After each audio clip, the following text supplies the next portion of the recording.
तुमचं ब्लड जर डोनेट करायचं असेल तर तुमचं वय तर चांगलंच आहे, तुमची हेल्थ खूप चांगली राहते, मेंटल, फिजिकल आणि जो तुमचा समजा तुम्ही ब्लड डोनेशनसाठी आला, तुमचं बीपी चेक होणार, तुमच्या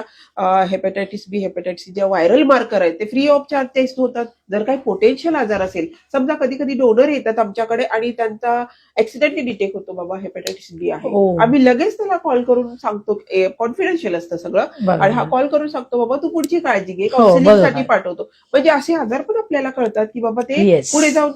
लवकर कळणार नाही किंवा वेळ गेलेली असते ते, कारण रेग्युलर कोण एचआयव्ही टेस्ट करायला लागलं की हेपॅटायटिस बी ब्लड बँकेत आम्हाला करावंच लागतं, आणि असं ब्लड असेल तर आम्ही डिस्कार्ड करतो, ते पुढे जाऊ दिलं जात नाही. त्यामुळे युथला तर आव्हान आहे की करा तुम्ही डोनेट, आणि खूप गरज आहे तुमची, कारण तुमच्या रक्तावर काय करा, ऑपरेशन अवलंबून आहे, तुमच्या रक्तावर डिलिव्हरी पेशंट अवलंबून आहे, कॅन्सर पेशंट, आणि मेन म्हणजे थॅलेसेमिया, ज्यांना आयुष्यभर रक्त घ्यावं लागतं, असे खूप सारे पेशंट तुमच्या